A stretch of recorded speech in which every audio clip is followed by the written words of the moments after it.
Magandang gabi mga ka-legit Darwicans. Welcome back po dito sa ating YouTube channel. Nandito na naman nga po ako, si Gandara.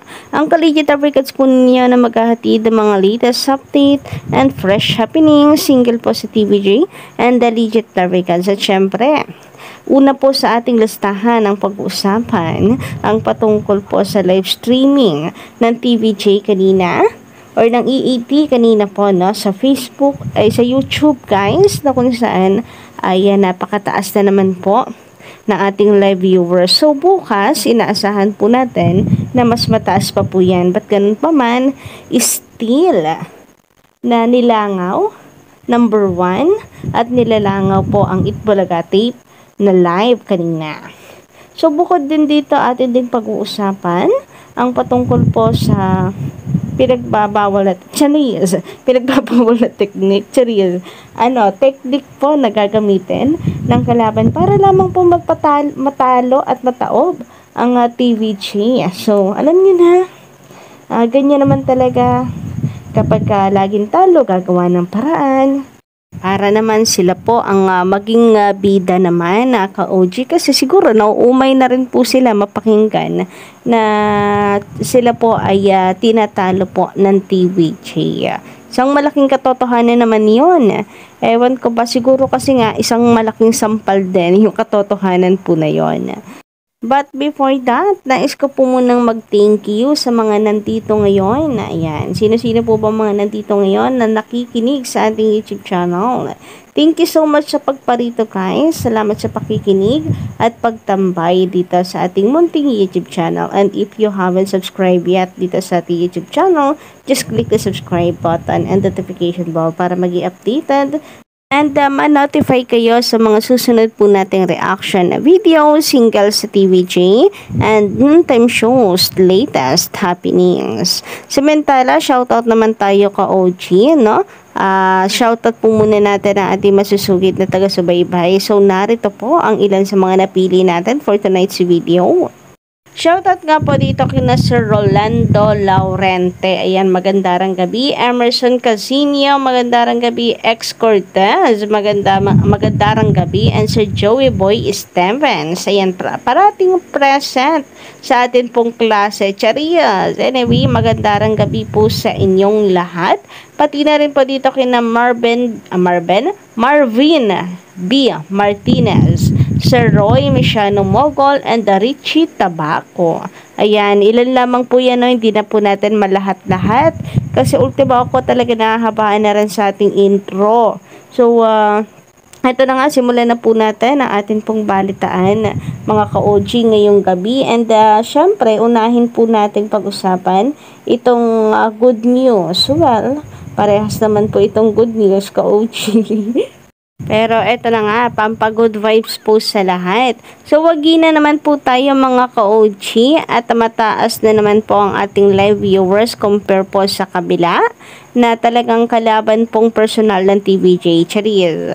Pero eto nga po mga ka-OG, no? Masasabi po talaga natin, ako magre-reklamo na naman ng mga yan, sasabihin, nilangaw kahit hindi naman. Anong gagawin po natin? Yun po yung katotohanan.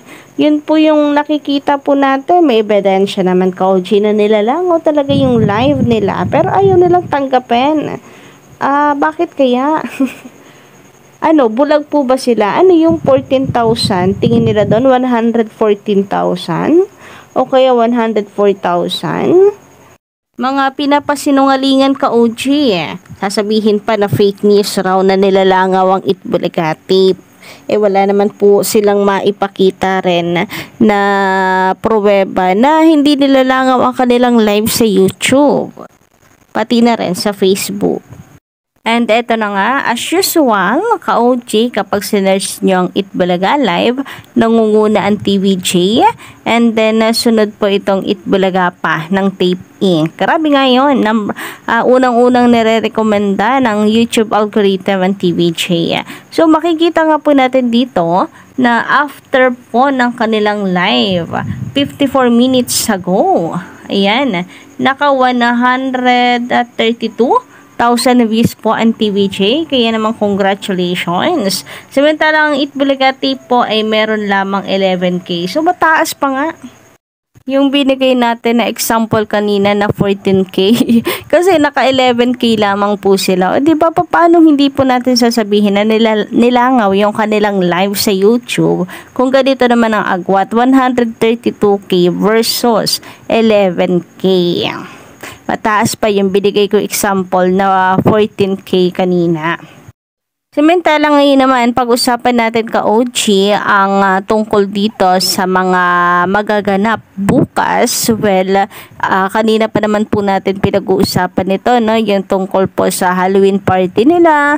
And then, darating si Mami Josie. So, hindi rin natin alam, baka meron pang iba pa ka-OG na bibisita sa E80.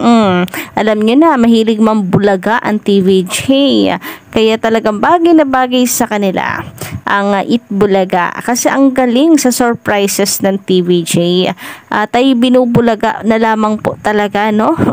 Kaya wag po kayong pakakampante na si Mami Josie lang ang darating. Malay nyo may iba pa, di ba? O kaya may iba pang pasabog ang TVJ. Pero sa ngayon ay eto muna. Si Mami Josie muna pansamantala mga ka-OG, no? And nakakatuwa dahil unti-unti na po natin nakakasama ang family nitong si Ellen. Si Ellen kailan po kaya natin makakasama at makikita ka-OG? Mukhang magpapahuli pa.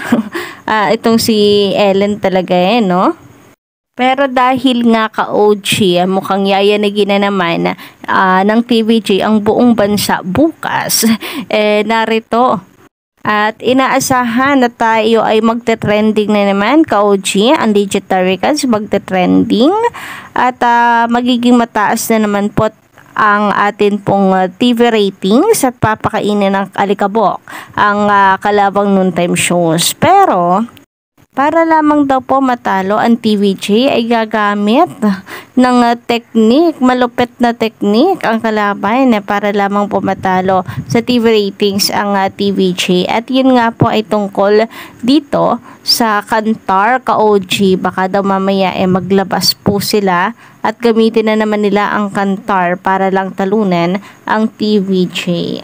Sabi nga po dito ni Percival Rhea, mabubuhay na naman po ang Kantar sa Lunes para iangat ang show ni Vias. Nako, malamang po niyan. At hindi lamang po ang It's Showtime. Okay lang ang Showtime pero itong Itbulaga tape, malamang gagamitin na rin ang Kantar. Last bala po nila para manalo naman ang kanilang noontime show. Di ba nung nakaraan, naglabas din sila, Kantar naman. Kasi sana talagang noontime, hindi po sila manalo-nalo sa TVJ. Kaya eto, binubuhay nila si Kantar. Yan ang malupet na technique. Samantala ay naman dito sa komento ni Eddie Fierbaz, yung face-to-face na sa TVJ, nasa TV5 yan. Gagawa ng paraan yan. Oo nga, dati po no, talagang nasa TV5 na po ito. And malala po talaga noon. Talagang sabunutan pong matindi. Pero yung kapamilya, di na problema ng TVJ yan. Hindi naman nila istasyon yan. Hayaan nyo sila. Bakit kailangan pang problemahin baga? Totoo nga naman itong TV5 ay malamang po gagawa ng paraan yan. Babawasan na siguro ng oras, ganyan. Pero yung sa, naalala ko, yung sa Showtime, well, sa kapamilya nga po ito. And since tapos naman na yung kanilang kontrata, so wala naman silang magagawa, ka-OG, no? Kung ipapalit po ang, sa time slot ang E80 kasi ang E80 ay sa TV5 and ang Showtime sa kapamilya. So block timer lamang po sila doon. So sino pong mananaig, di po ba, ay ang TVJ or ang E80 po. At least di naman sila pinapalayas ng TV5.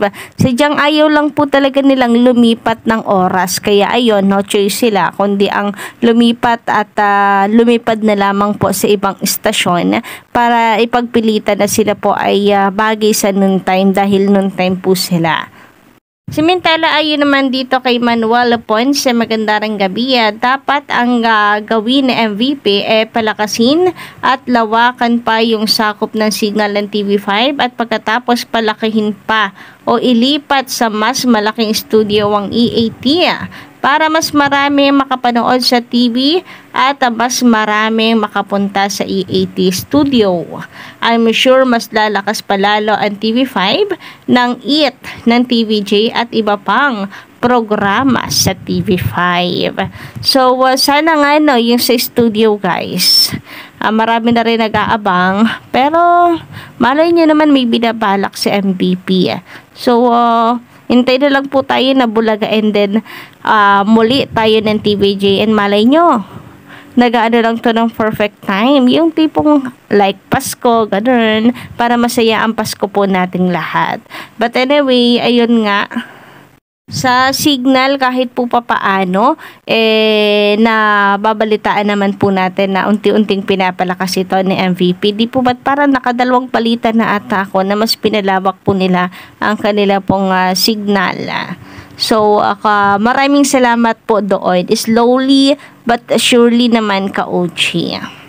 So, yun lang po muna for tonight's video ka-OG. Don't forget to click the subscribe button and notification bell for more updates.